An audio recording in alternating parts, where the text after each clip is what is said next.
History of Guinea. Published December the 9th, 2017. Special characters are denoted as follows. And. Left and right parentheses. An M dash. The modern state of Guinea did not come into existence until 1958, but the history of the area stretches back well before European colonization.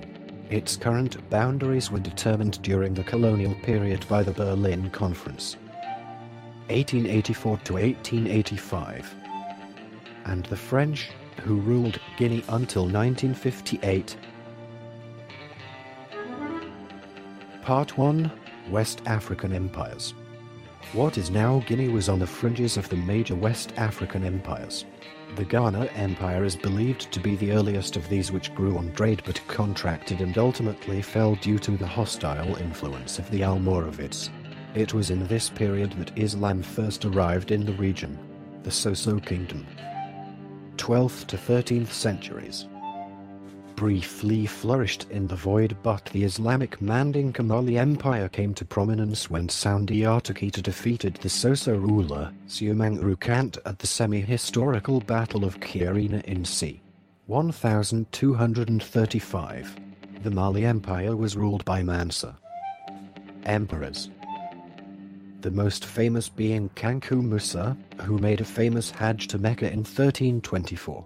Shortly after his reign, the Mali Empire began to decline and was ultimately supplanted by its vassal states in the 15th century. The most successful of these was the Songhai Empire, expanding its power from about 1460 and eventually surpassing the Mali Empire in both territory and wealth. It continued to prosper until a civil war over succession followed the death of Askia Daud in 1582. The weakened empire fell to invaders from Morocco at the Battle of Tondibi just 3 years later. The Moroccans proved unable to rule the kingdom effectively, however, and it split into many small kingdoms. Part 2. Kingdoms in Guinea. After the fall of the major West African empires, various kingdoms existed in what is now Guinea. Part 2. Kingdoms in Guinea. Chapter 1. Fouta Djallon. Fulani Muslims migrated to Fouta Djallon in central Guinea and established an Islamic state from 1735 to 1898 with a written constitution and alternate rulers. Part 2. Kingdoms in Guinea. Chapter 2. Waul Empire. The Waul or Wasilu Empire was a short-lived 1878 to 1898 empire led by Samori Toure in the predominantly Malinke area of what is now Upper Guinea and southwestern Mali. Waul. It moved to Ivory Coast before being conquered by the French. Part 3. Colonial era. The slave trade came to the coastal region of Guinea with European adventurers in the 16th century. Slavery had always been part of everyday life, but the scale increased as slaves were exported to work elsewhere in the triangular trade. Guinea's colonial period began with French military penetration into the area in the mid-19th century. French domination was assured by the defeat in 1898 of the armies of Samori Toure, Mansa, or Emperor, of the Uaul state and leader of Malinke descent, which gave France control of what today is Guinea and adjacent areas. France negotiated Guinea's present boundaries in the late 19th and early 20th centuries with the British for Sierra Leone, the Portuguese for their Guinea colony, now Guinea-Bissau, and Liberia. Under the French, the country formed the territory of Guinea within French West Africa, administered by a governor-general resident in Dakar. Lieutenant governors administered the individual colonies, including Guinea. Part 4. Independence. 1958.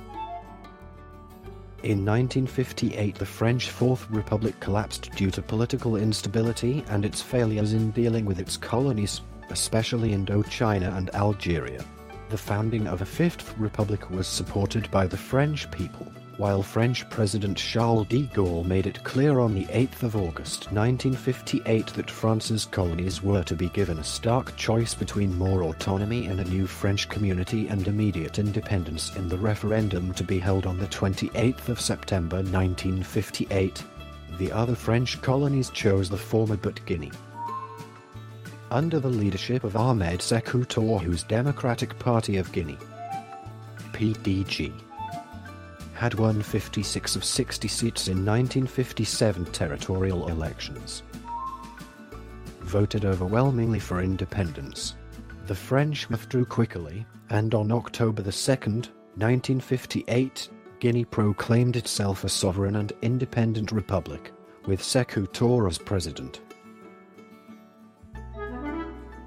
Part 4, Independence Chapter 1, Sékou Touré's Rule. 1958 to 1984. Following France's withdrawal, Guinea quickly aligned itself with the Soviet Union and adopted socialist policies. This alliance was short-lived, however, as Guinea moved towards a Chinese model of socialism.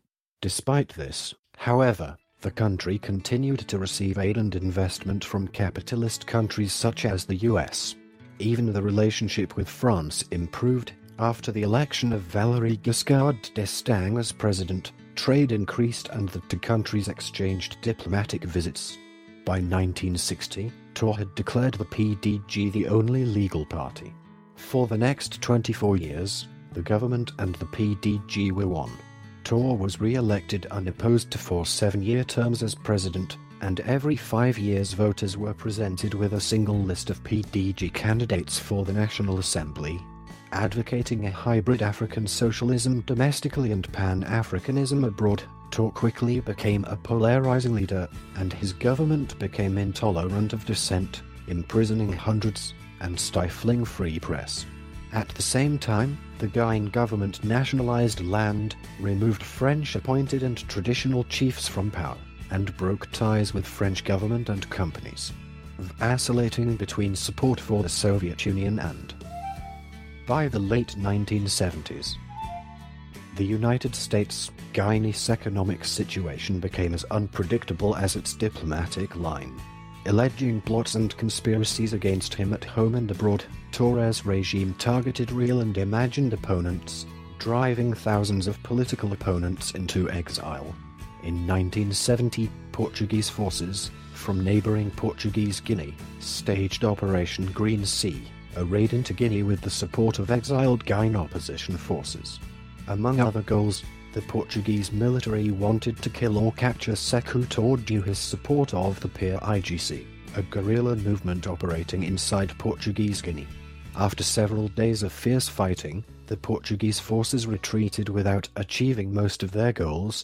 The regime of Sékou Touré increased the number of internal arrests and executions. Sékou Touré died on March 26, 1984 after a heart operation in the United States, and was replaced by Prime Minister Louis Lansana Bivogui, who was to serve as interim president pending new elections. Part 4, Independence Chapter 2, Land. The PDG was due to elect a new leader on April 3, 1984. Under the Constitution, that person would have been the only candidate for president. However, hours before that meeting, Colonels Lansana Conte and Diarra Traoré seized power in a bloodless coup. Conte assumed the role of president, with Traoré serving as prime minister until December. Conte immediately denounced the previous regime's record on human rights, released 250 political prisoners and encouraged approximately 200,000 more to return from exile. He also made explicit the turn away from socialism, but this did little to alleviate poverty and the country showed no immediate signs of moving towards democracy.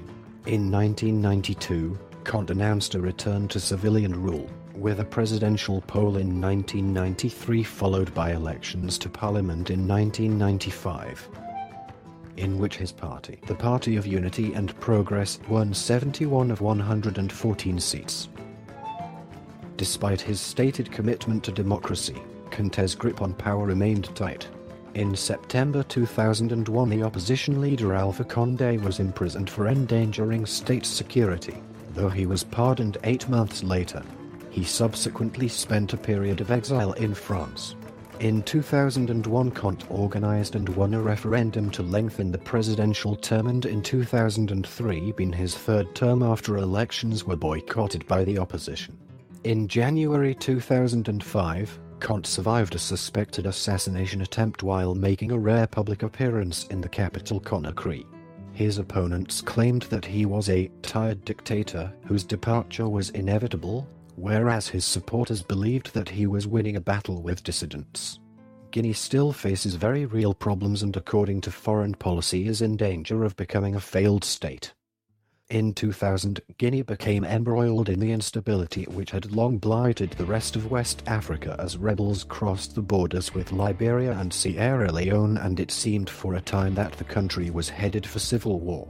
Conte blamed neighboring leaders for coveting Guinea's natural resources, though these claims were strenuously denied. In 2003, Guinea agreed plans with her neighbors to tackle the insurgents. In 2007, there were big protests against the government, resulting in the appointment of a new prime minister. Part 4, Independence Chapter 3, Conte's death and the 2008 coup d'etat. In a coup d'etat several hours following Torres' death, Lansana Conte became the president. The constitution and parliament was suspended and a committee for national recovery was established. Conte remained in power until his death on the 22nd of December 2008. In several hours following his death, Moussa Dadis Camara seized control of Guinea as the head of a junta. On the 28th of September 2009, the junta ordered its soldiers to attack people who had gathered to protest Camara's presumed candidacy in the upcoming presidential elections. The soldiers went on a rampage of rape, mutilation, and murder. On the 3rd of December 2009, an aide shot Camara during a dispute about the rampage of September 2009. Camara went to Morocco for medical care. Vice President and Defense Minister Sékou Konaté flew back from Lebanon to run the country in Camara's absence. On the 12th of January 2010, Camara was flown from Morocco to Burkina Faso. After meeting in Ouagadougou on 13 and the 14th of January, Camara, Konaté and Blaise Compaoré, president of Burkina Faso, produced a formal statement of 12 principles promising a return of Guinea to civilian rule within 6 months. It was agreed that the military would not contest the forthcoming elections, and Camara would continue his convalescence outside Guinea. On the 21st of January 2010, the military junta appointed Jean Mouridor as prime minister of a 6-month transition government, leading up to elections.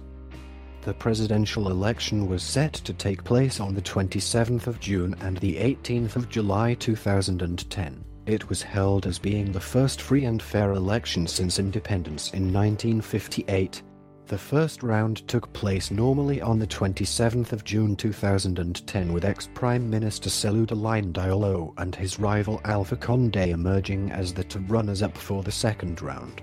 However, due to allegations of electoral fraud, the second round of the election was postponed until the 19th of September 2010. A delay until the 10th of October was announced by the Electoral Commission. CENI, subject to approval by Sékou Konaté. Yet another delay until the 24th of October was announced in early October. Elections were finally held on the 7th of November. Vote turnout was high, and the elections went relatively smoothly. The 16th of November 2010, Alpha Condé, the leader of the opposition party Rally of the Guinean People, RGP, was officially declared the winner of the 7th of November runoff in Guinea's presidential election. He had promised to reform the security sector and review mining contracts if elected.